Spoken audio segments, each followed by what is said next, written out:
c'est lui qui m'a proposé d'écrire cette pièce. C'était pour moi l'opportunité d'écrire une messe entière. J'avais écrit déjà beaucoup de musique, enfin, j'ai écrit pas mal de musique, mais jamais une pièce aussi conséquente que celle-là, et jamais une messe en entier. Et c'était pour moi l'occasion de le faire. C'était aussi personnellement l'occasion de perpétuer l'héritage de mes parents, parce que je suis un peu dans la génération entre les différents protagonistes qui sont autour de cette table. Donc, contrairement à Mathieu, moi j'ai entendu le patois comme langue maternelle, c'est ma langue maternelle. Je ne parle pas très bien patois, j'ai tendance à confondre un peu avec d'autres langues, mais c'est la langue que j'entends en moi de manière la plus naturelle, puisque c'est la langue que mes parents ont toujours parlé entre eux, et surtout l'héritage de mon père qui s'est occupé du patois durant toute sa vie dès l'après-guerre, puisqu'il était président de la Fédération des patois valaisans et romans pendant très, très, très longtemps. Il a aussi écrit beaucoup de musique et beaucoup de textes en patois. Donc, un peu l'entre des choses, peut-être que les choses se sont passées au début. Donc, on ne savait pas très bien comment partir. Au début, seulement les pièces du commun de la messe étaient prévues, c'est-à-dire celles qui correspondent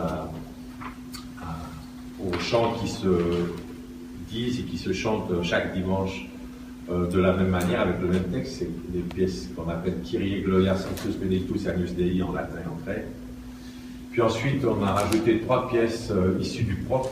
Le propre de la messe, j'ai mis une petite astérix, je vais expliquer ça. C'est donc des pièces qui changent d'un dimanche à l'autre. Et là, pour finir, j'ai écrit par la suite le chant d'entrée, on l'appelait en introïde autrefois, l'offertoire et la communion, et enfin 5 petits morceaux pour compléter la totalité de la liturgie, les refrains, les Alléluia, la Père universelle, la l'anamnèse, et puis Notre Père aussi. Donc ce qui pour arriver au total de 13. Je vous ai montré avant ces différents cahiers que j'ai pris. Cette messe, j'ai voulu la faire un peu de manière à géométrie variable et qu'on puisse l'utiliser, la chanter, l'exécuter en différentes occasions et selon les formations musicales qu'on a à disposition, qu'on n'a pas à disposition. Donc la version la plus basique, c'est celle qui peut être chantée ou récitée à une voix, sans rien. C'est donc ce petit cahier-là, ici, vous voyez, c'est ces pièces-là qu'on donnera aux auditeurs, aux spectateurs le 10 avril prochain, où les gens ne peuvent faire que chanter les refrains, et c'est tout. Il y a une version pour chœur seul, on peut chanter a cappella, ou c'est celle-là, ou bien avec orgue, c'est celle-là, et enfin la version complète qui sera donnée, comme l'a dit Mathieu tout à l'heure avec l'orchestre de chant du Valais, c'est celle-là où on a la partition pour chœur et orchestre. Donc, ça c'est la partition complète. On a chœur, orchestre et soliste et récitant. Ouais.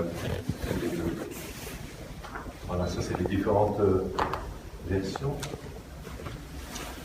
Là, je vous ai mis juste un petit exemple de cette messe, c'est que ce qu'a dit Mathieu, la musique, c'est un art un peu éphémère qui se passe dans le temps. Et ça n'existe vraiment qu'à partir du moment où on l'a jouée. Dès qu'on a fini de la jouer, elle n'existe plus vraiment, sauf dans les souvenirs. Mais c'est un peu la vie qui est comme ça. Et là, je vous ai juste montré le début de la partie pour voix seule, celle qu'on trouve dans le cahier voix seule. On va écouter un petit extrait après, dans un petit moment, de cette pièce. Là, c'est le Sanctus. Lourd Jucha, c'est le titre. Et j'ai mis chaque fois le sous-titre latin.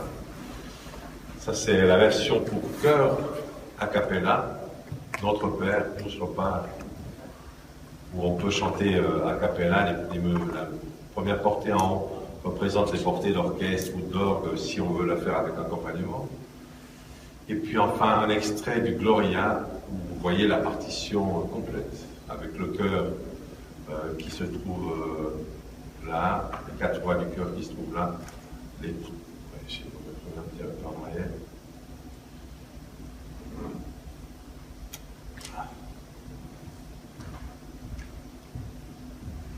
Voilà, c'était ça que j'ai montré, les 4 voix du chœur, les 3 parties des voix, la percussion et les cordes.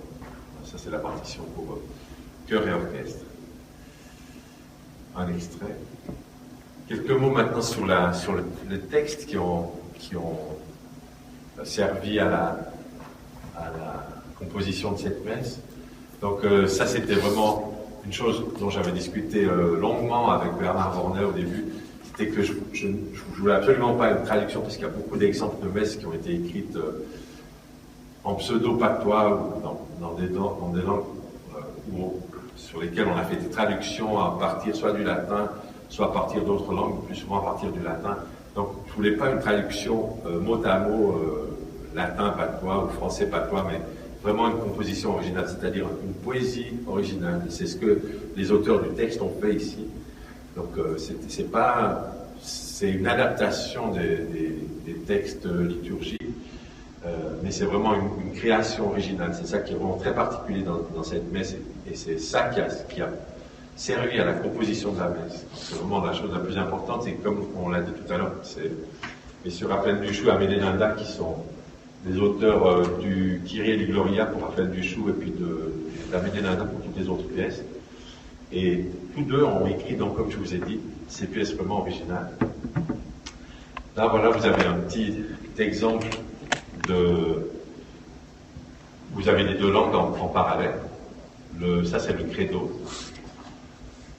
Vous avez le texte patois ici, qui représente le refrain et la traduction française.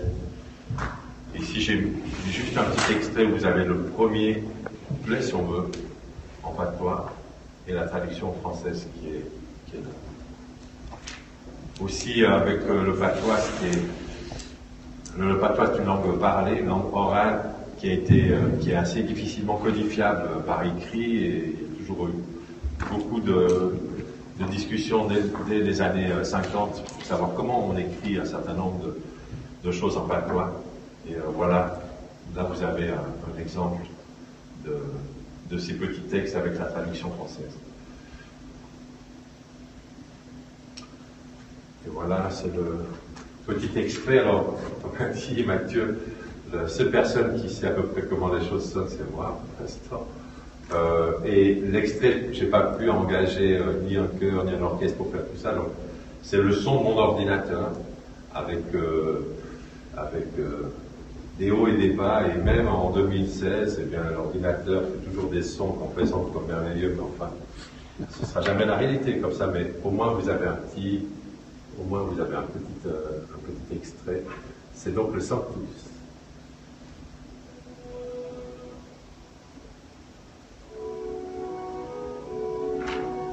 Au niveau pas très haut. Ça, c'est l'introduction d'orchestre.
Messieurs Duchoux et Linda n'ont pas pu venir ce matin. C'est un petit extrait d'un texte que nous a fait parvenir Amédée Linda. Je vous l'ai lis. J'ai dû un peu les abréger aussi, puisque je pense déjà dépasser d'un petit peu cette partie, mais c'est donc un peu un extrait de ce qu'il a écrit. La particularité de cette messe franco-provençale, c'est le patois, car en tant que parler fondamentalement oral, révèle à l'écriture, revêche à la lecture, il fait appel d'abord à notre capacité de mémorisation auditive pour que le récit, les sons et les accents soient bien rendus. deuxième point. De même que nos anciens savaient exprimer tous les aspects de la vie dans leur patois, les travaux et les jours, l'amour, la fraternité, le deuil, les peines et les joies. De même, nous pouvons tenter d'exprimer dans les patois qui nous restent les convictions religieuses, la foi, les espoirs qui nous habitent.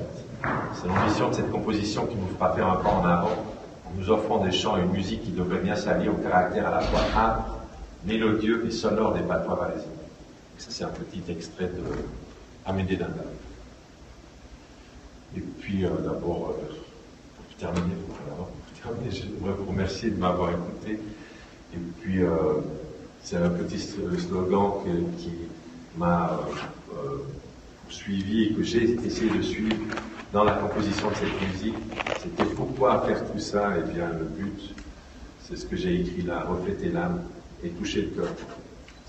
Et en dessous, c'est aussi un petit texte que mon père avait écrit. Il avait écrit en 1978, le Noël valaisan avec Jean Villers. Il avait écrit ces petites phrases à la fin de son texte de l'époque. Le bon Dieu est ensemble au nom, venons porter la paix. Dieu est avec nous, il nous apporte la paix.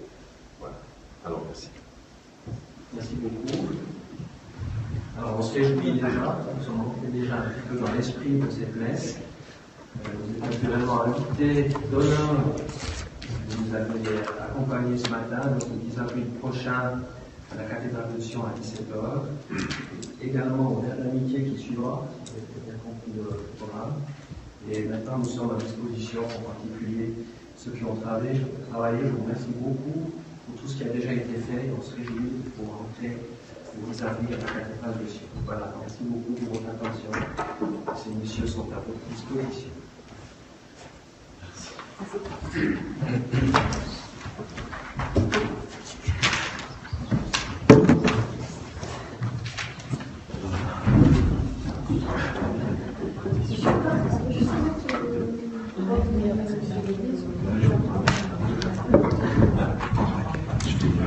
Un casque.